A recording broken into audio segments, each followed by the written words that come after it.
Hello. Hello students, स्वागत है आपका इस वीडियो में। कागज और कलम लेके तैयार हो जाइए, क्योंकि हम लोग सवाल नंबर 11 से 20 बनाएंगे प्रोग्रेशन का। और मैं वो कहूँगा जो मैं हमेशा कहता हूँ कि जब मैं सवाल पढ़ रहा हूँ तो आप खुद से बनाने की कोशिश कीजिए। 15 मिनट दीजिए हर सवाल पे, अगर नहीं बनता है तो आप सॉल्यूशन देख सकते हैं या छोड़ के आगे बढ़ जाइए, बाद में कोशिश कीजिए। तो बिना किसी देरी के शुरू करते हैं। 11वां सवाल कहता है कि हमें एक अनुक्रम दिया हुआ है 9, 12, 15, 18।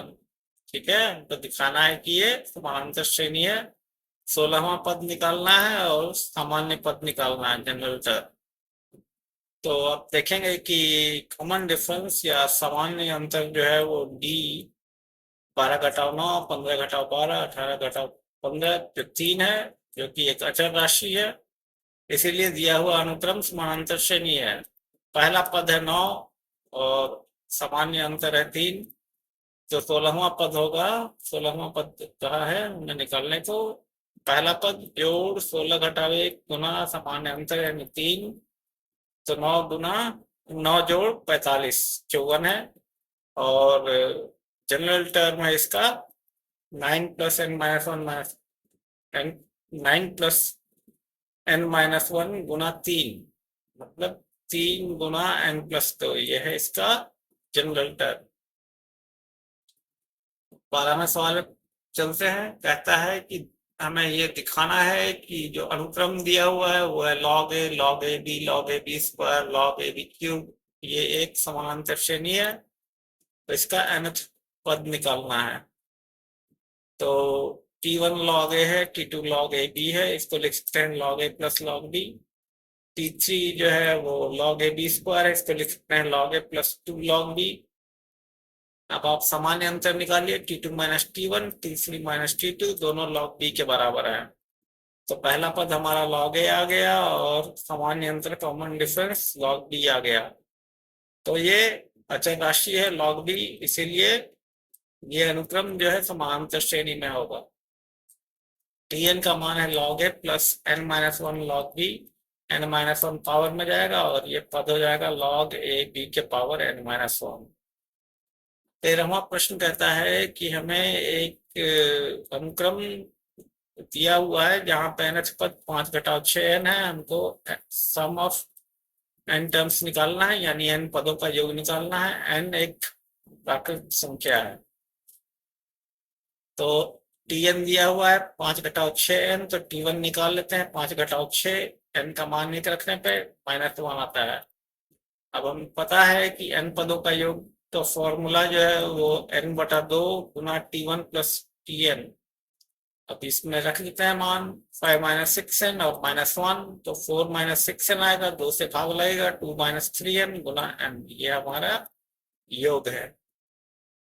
14वां प्रश्न पूछता है कि हमें एक समांतर श्रेणी दी हुई है 3, 7, 11 से लेकर 407 तक। पूछता है सवाल की कितने पद हैं इसमें। तो डी का मान निकालेंगे तो 7 घटाव 3 11 घटाव 7 4 है। Tn हमारा 407 है, जो कि 3 जोड़ n-1 गुना डी है। तो n का मान यहाँ से आ गया 404/4 जोड़ 1 यानी 102। 15वां सवाल कहता है ABCD समांतर श्रेणी में है। हमें मान निकालना है a-4b + 6c - 4d + e का। तो समांतर श्रेणी में दिया हुआ है, तो हमें पता है कि आखिर से बराबर दूरी के पदों के मान का योग तो अचर होता है। इसका मतलब a + b बराबर b + d बराबर 2c मान लेते हैं। इसका मान k है।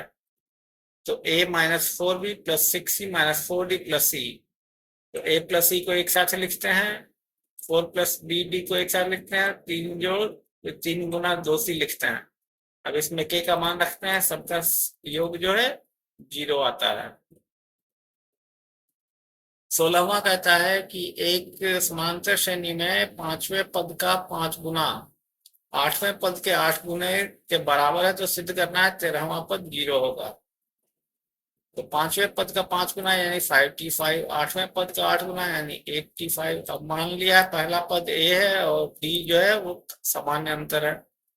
तो पांचवें पद का 5 गुना हो गया 5a प्लस 20d, आठवें पद का 8 गुना हो गया 8a प्लस 56d, यानी 3a बराबर माइनस 36d। इसको इधर ले जाएंगे, इसको 5a को इधर ले गए, 56d को इधर ले आए, तो इससे पता चला a बराबर माइनस डी।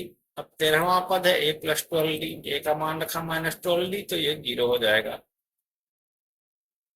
17वां प्रश्न कहता है कि एक श्रेणी दिया हुआ है 25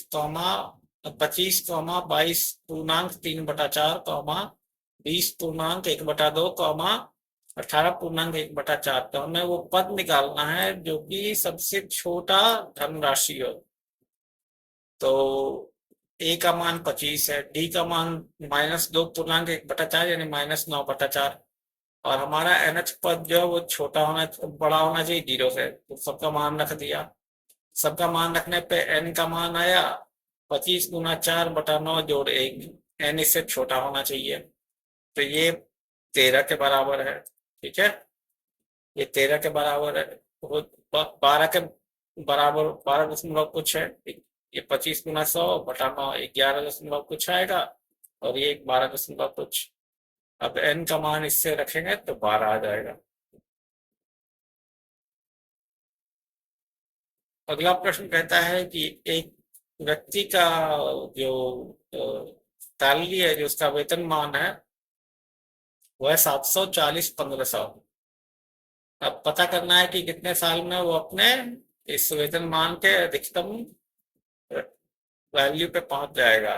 तो इस 740-1500 का मतलब है 700 उसका अभी का वेतन है, शुरू शुरू का वेतन है, 40 सामान्य अंतर है, और आखिर में वो 1500 तक जाएगा।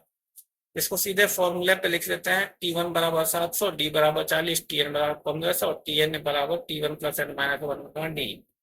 तो इसको रखने पे हमें n का मान मिलता है Tn माइनस T1/d प्लस 1। तो फॉर्मूले पे लगाते हैं तो 21 साल, यानी इसकी अधिकतम तनख्वाह जो होगी, अधिकतम वेतन जो होगा वो 21 साल में आएगा। 19वां प्रश्न कहता है कि हमें पता करना है एक समानांतर श्रेणी जहाँ पे 7वां और 13वें पद जो है क्रमशः 34 और 64 के बराबर है। तो मान लिया पहला पद ए है और सामान्य अंतर डी है, तो 7वां पद हो जाएगा a प्लस 6d 34 के बराबर, और 13वां पद a प्लस 12d 64 के बराबर। इन दोनों को हल करेंगे तो d का मान 5 और a का मान 4 आएगा। तो जब ये आ गया तो पहला पद 4, फिर 9, फिर 14, ऐसे अनुक्रम श्रेणी बनेगी हमारी। आखिरी प्रश्न इस सेट का कि हमें एक अनुक्रम श्रेणी दिया हुआ 1 3 5 7, और पूछा है कि क्या 55 इसमें एक पद होगा, अगर होगा तो कौन सा पद होगा। तो a का मान 1 है और d का मान 2 है। अब इसको Tn के फॉर्मूला में रख देते हैं, 55 जोड़ 1, 55 बराबर 1 जोड़ n घटाओ 1 गुना 2। इससे हमें n का मान 28 मिलता है, जो कि एक पूर्णांक है। ठीक है, पूर्ण अंक है। ठीक है, प्राकृत संख्या है ये, इसलिए 55 जो है 28वां पद होगा इस समानांतर श्रेणी का। तो इसी के साथ हम लोग इस सेट इस को खत्म करते हैं, और मुझे उम्मीद है कि आपको वीडियो पसंद आ रहा होगा और आपको इससे फायदा हो रहा होगा। आपकी पढ़ाई और परीक्षाओं के लिए मेरी शुभकामनाएं, मेहनत करते रहिए। वीडियो देखने के लिए बहुत बहुत धन्यवाद। मिलते हैं कल अगले वीडियो में 10 और सवाल, यानी सवाल नंबर 21 और 30 के साथ। आप पीडीएफ को डिस्क्रिप्शन से डाउनलोड कर सकते हैं, डिस्क्रिप्शन में लिंक दिया है, नहीं तो आप मेरी वेबसाइट अष्टावक्र.org पे आइए, ये दूसरे लिंक पे क्लिक कीजिए, आपको पीडीएफ मिल जाएगी। ये किताब मैंने छपवाई नहीं है और ना छपवाऊंगा, क्योंकि छपवाने के बाद प्रकाशक इस किताब को मुझे ऑनलाइन रखने नहीं देगा। तो पीडीएफ में मुझे सबको देना है, तो आप ये डाउनलोड कर सकते हैं यहाँ से। त्रिकोणमिति की भी किताब यहाँ पे है। ये डेट बताता है कि लास्ट टाइम ये कब अपडेट हुआ है, ये 23 अप्रैल को अपडेट हुआ है। जैसे जैसे मुझे टाइपिंग प्रॉब्लम मिलते हैं मैं अपडेट कर देता हूँ किताब को। और त्रिकोणमिति की किताब 24 जनवरी को अपडेट हुआ है। अभी कोऑर्डिनेट ज्योमेट्री की किताब पे काम चल रहा है। उम्मीद है 15-20 दिनों में कोऑर्डिनेट ज्योमेट्री की किताब भी मैं अपलोड कर दूंगा, तब स्ट्रेट लाइन और सर्कल जो है वो कंप्लीट हो जाएगी। स्ट्रेट लाइन कंप्लीट हो गया, पेयर ऑफ स्ट्रेट लाइन चल रहा है, तो उसके बाद सर्कल का लिख के इसको मैं अपलोड कर दूँ। तो एक बार फिर से वीडियो देखने के लिए बहुत बहुत धन्यवाद। मिलते हैं कल अगले वीडियो में, तब तक के लिए शुभ दिन हो आपका।